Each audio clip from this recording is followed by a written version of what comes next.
जय श्री कृष्णा। राधे राधे।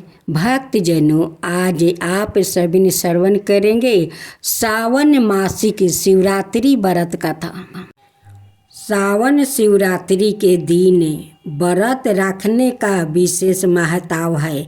आज सावन शिवरात्रि और इस दिन व्रत करने और भोलेनाथ का अभिषेक करने से भक्तों की सभी मनोकामना पूर्ण होती है और अपरम सुख की प्राप्ति होती है।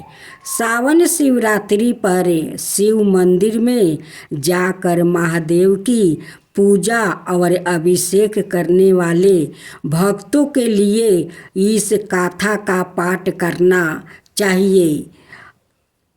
ऐसी मान्यता है कि सावन शिवरात्रि के व्रत में इस गाथा का पाठ किए बिना व्रत का पूर्ण फल नहीं मिलता है। हिंदू धर्म में हर साल 12 शिवरात्रि तिथि पड़ती है। यही महाशिवरात्रि साल में एक बार मनाई जाती है। मासिक शिवरात्रि हर महीने कृष्णा पक्ष की चतुर्थी तिथि पर मनाई जाती है। इन शिवरात्रियों में महाशिवरात्रि और सावन शिवरात्रि का बहुत महत्व माना गया है। आज सावन शिवरात्रि मनाई जाएगी। सावन शिवरात्रि पर भगवान शिव और माता पार्वती की पूजा करना मंगलमय होता है। इस दिन भगवान शिव का अभिषेक करना उत्तम फलदायी माना जाता है। ऐसे कहा जाता है कि अगर इस दिन में भोले बाबा की विधिवत रूप से आराधना की जाए तो व्याकृत को उत्तम फलों की प्राप्ति हो सकती है। साथ ही सभी परेशानियों से छुटकारा मिल जाता है।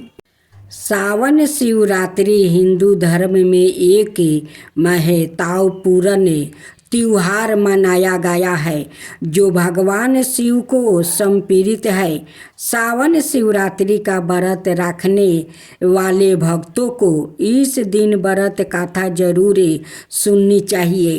धार्मिक मान्यताओं के अनुसार व्रत कथा का पाठ करने से सावन शिवरात्रि व्रत का पूर्ण फल मिलता है। ऐसा कहा जाता है कि सावन शिवरात्रि व्रत कथा का पाठ करने से भक्तों को बहुत से लाभ मिलते हैं और उनके जीवन में सुख समृद्धि बनी रहती है। पौराणिक ग्रंथों के अनुसार सावन शिवरात्रि के दिन भगवान शिव ने मुद्रा मंथन से निकले हल विष को अपने कंठ में धारण किया था, जिससे शिव जी की कंठ नीला पड़ गया। इस विष के प्रभाव को कम करने के लिए सभी देवी देवताओं ने भोलेनाथ का जल से अभिषेक किया।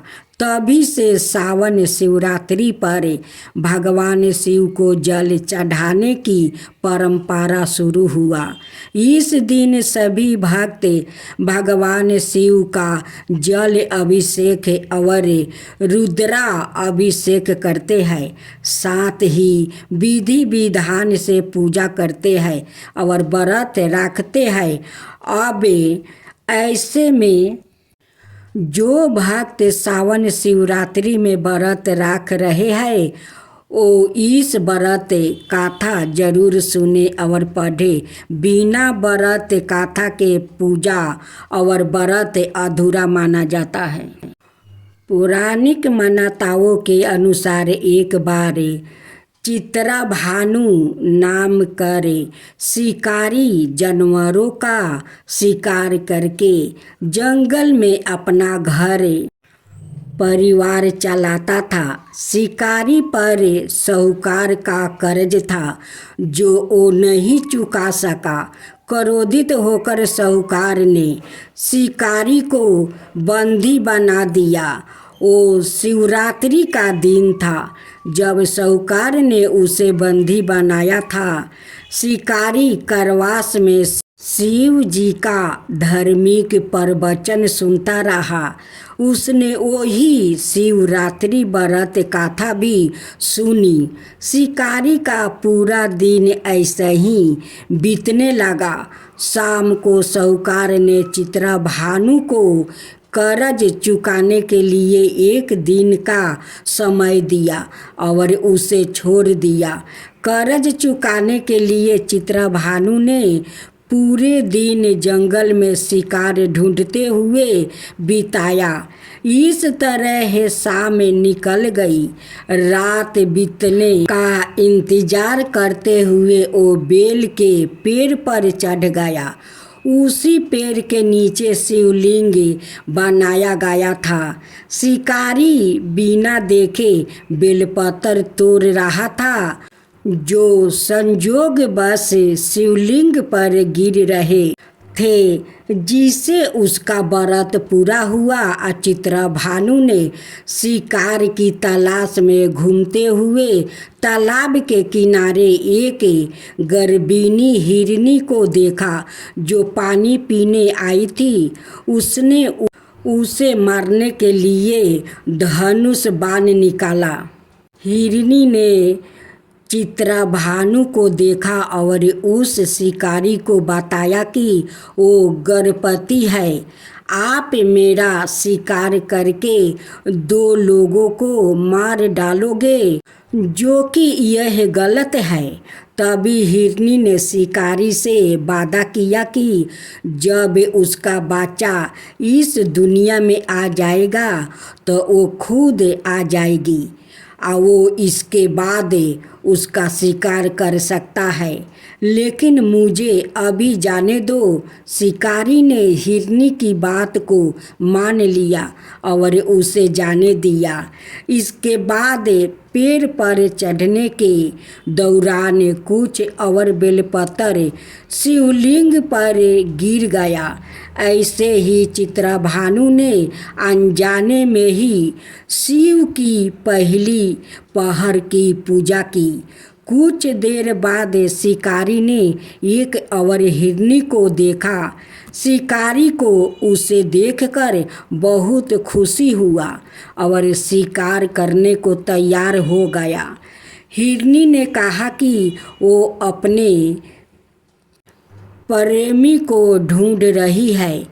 मैं एक उत्साहु के विरहिणी हूँ। मैं अपने पति से मिलते ही आ जाऊंगा। रात का अंतिम पहर बीत चुका था। इस बार भी चित्रभानु ने बेलपत्र दूर दूर फेंक रहा था और शिवलिंग पर गिर गया। उसे भी उसके पहर की पूजा हो गई। शिकारी ने पूरी रात इंतजार करने के बाद सुबह एक हिरन को देखा। उसने ठान लिया कि वो उसका शिकार करेगा। शिकारी ने अपनी प्रशंसा चढ़ाई। तभी उस हिरन ने कहा कि अगर वो 3 हिरनियों और उनके बच्चों का शिकार कर चुका हो तो उसका भी शिकार कर लेता, ताकि उसे उनके वियोग में दुखी नहीं होना पड़ा होता। लेकिन उसे भी छोड़ दो। अगर जीवन दान दिया है तो मैं भी आ जाऊंगा जब वो उन सभी से मिल लेगा। शिकारी ने उस हिरन को रात भर की घटना बताई। तब उस हिरन ने कहा कि वो तीनों हिरनियाँ उसी की पत्नी है। शिकारी को हिरन ने बताया कि जिस प्रकार तीनों हिरनियाँ यहाँ से गई और अगर उनकी मृत्यु हो जाती है तो वो धर्म का पालन नहीं कर पाएगी। हिरन ने शिकारी से कहा कि जिस तरह उसने विश्वास कर हिरनियों को जाने दिया, उसी तरह से उसे भी जाने दे। वो जल्दी ही पूरे परिवार के साथ शिकारी के वो सामने आ जाएगा। पूरी घटना के द्वारा शिकारी ने जाने अनजाने में ही सही व्रत रात्रि जागरण और शिवलिंग पर बेलपत्र चढ़ाने से उसके हृदय को शांति मिली और उसने धनुष छोड़कर हिरण को छोड़ दिया।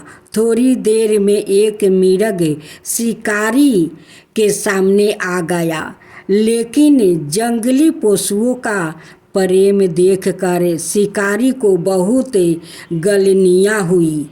उसने अपने कठोर हृदय को जीव हिंसा से हमेशा के लिए अलग कर दिया और मिर्ग परिवार को छोड़ दिया। शिकारी के ऐसा करने पर भगवान शिव ने उसे प्रसन्न होकर उसे अपना दर्शन दिया, साथ ही उसे सुख समृद्धि का वरदान दिया और उसे गिरहे नाम दिया।